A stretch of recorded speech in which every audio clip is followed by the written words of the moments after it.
నాతో 5 కిలోమీటర్లు జాగింగ్ చేయించినది. ఒళ్ళు మెత్తగా మటన్ కైమా కొట్టినట్టు అయ్యుండది ఆనంద గారు. నేనేమైనా మీలా స్లిమ్గా ఉన్నానా? ఎంత దూరమైనా రన్నింగ్లు చేయడానికి? ఇప్పుడు మీరే న్యాయం చెప్పండి.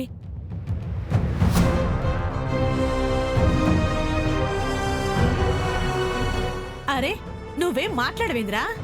నేను చెప్పింది నిజమా అబద్ధమా? మీ అత్తయ్యకి చెప్పరా? అమ్మ చెప్పిందంతా నిజమే అత్తయ్య గారు.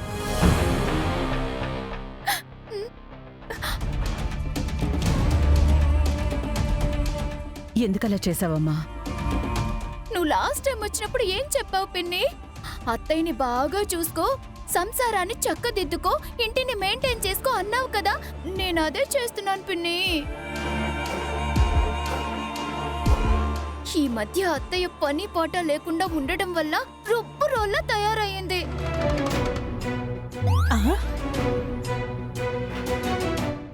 దానివల్ల గుండెపోటొచ్చి పుట్టుక్కుమనిపోయే ప్రమాదం ఉంది. అందుకే పొద్దున్నే వాకింగ్ కి తీసుకొని వెళ్ళడం నా తప్ప పిన్ని?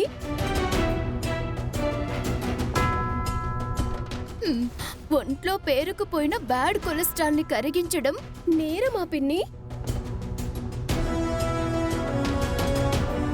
అత్తయ్యే మాకు పెద్ద దిక్కు.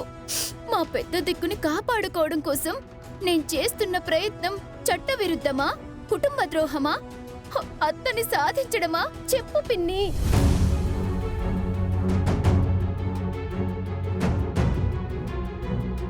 నాదేమైనా తప్పుందా దేవా? చెప్పు.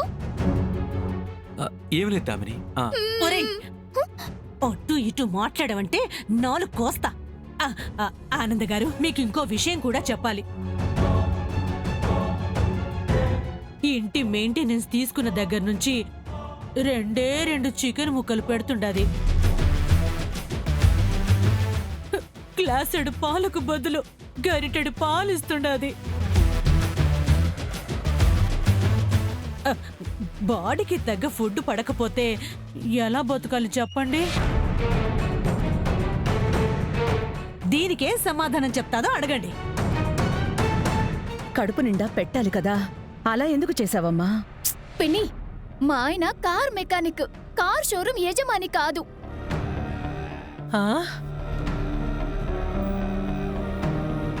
మిడిల్ క్లాస్ వాళ్ళం, బడ్జెట్ ప్రకారం బ్రతకాలి. అందుకే అన్ని పొదుపు చేస్తున్నాను. రేపు మా పిల్లల కోసం ఎంతో కొంత దాయాలి కదా. అంతా ఈవిడగారే తినేస్తే ఎలా చెప్పు? డబ్బు గురించి ఇబ్బంది పడకండి, నేనిస్తాను. నాకివ్వండి ఆనంద గారు, నేను మెయింటైన్ చేసుకుంటాను. ఇవ్వండి. వద్దు పిన్ని. ఏమ్మా? నన్ను ఈ ఇంటికివ్వడమే గొప్ప. డబ్బులు కూడా ఆశించాము అంటే అది నా భర్తకి గౌరవంగా ఉండదు. జీవితాంతం మీరివ్వలేరు. అత్తయ్య వాళ్ళలా మధ్యతరగతి బ్రతుకుని అలవాటు చేసుకుంటాను.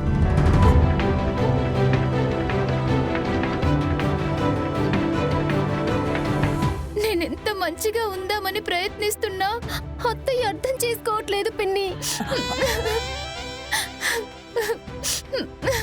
సరే, ఏడోకమ్మా. వామ్మో, పర్ఫార్మెన్స్ లో ఇది నన్ను మించిపోయిండ్లా. మహానటి సావిత్రి, సహజ నటి జయసుధ మాదిరి చేస్తుండాది. శకుంతల గారు, మీరు పెద్దవారు, పెద్దరికంగా ఉండండి. ఎన్నిసార్లు చెప్పాలి మీకు? దయచేసి ఇంకొకసారి ఇలా చేయకండి. ఈసారి మా అమ్మాయి ఒంటి మీద చెయ్యి పడితే బాగుండదు.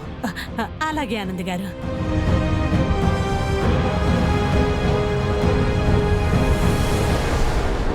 జాగ్రత్తమ్మా. అందర్నీ బాగా చూసుకుంటాను, నువ్వెళ్ళు పిన్ని. వస్తాను బాబు. అలాగే అత్తయ్య.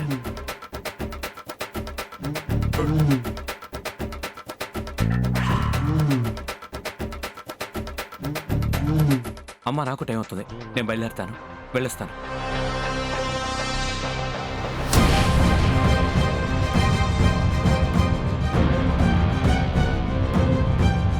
రేపు మీతో రకరకాల ఆసనాలు వేయిస్తాను, రెడీగా ఉండండి. అప్పుడే ఏమైందత్తా, నీతో ఇంకా మడత కాజాలు తినిపిస్తా. నిన్ను వదిలిపెట్టేదేలే.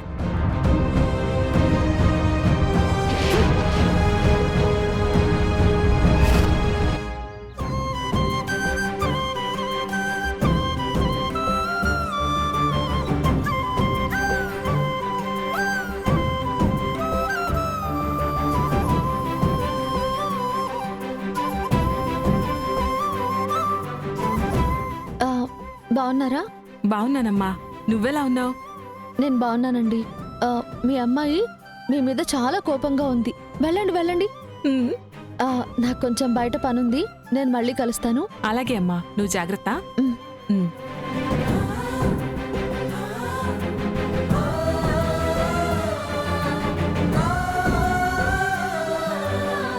ఆనందా, వెళ్ళిన పని ఏమైంది? ఏం జరిగింది అక్కడ?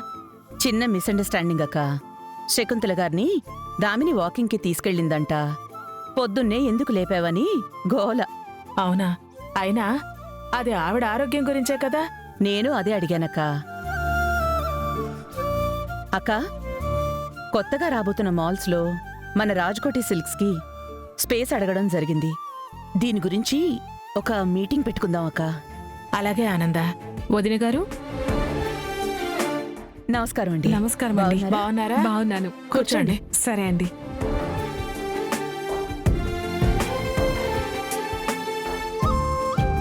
దారి తప్పి వచ్చారనుకుంటా. మీ అమ్మాయి ప్రెగ్నెంట్ అయినా ఇన్ని రోజులుగా వచ్చేది. అయ్యో, అత్యవసర పనుండడం వల్ల రాలేకపోయాను. ఏమీ అనుకోకండి. సరే, మీరు అలా మాట్లాడుతూ ఉండండి, కాఫీ తీసుకొస్తాను. అయ్యయ్యో, ముందు నా కూతురుతో మాట్లాడొస్తానండి. ప్రీతి పైనుందండి. అలాగే. ఉమ్. అక్క, నువ్వు కూడా వెళ్ళక.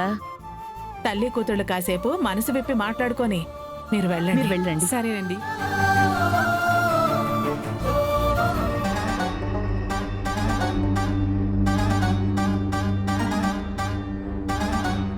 ఏందమ్మే చేతపడి చేసేదాని మాదిరి ఆవిడ వంక అట్టా సూతా ఉండవు?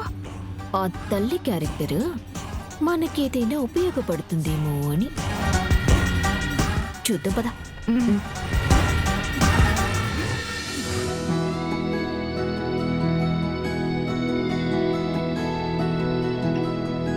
అమ్మా ప్రీతి.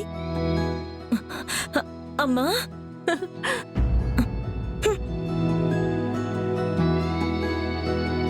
అమ్మ రాగానే మొహం చాటేసుకున్నావు ఎందుకమ్మా?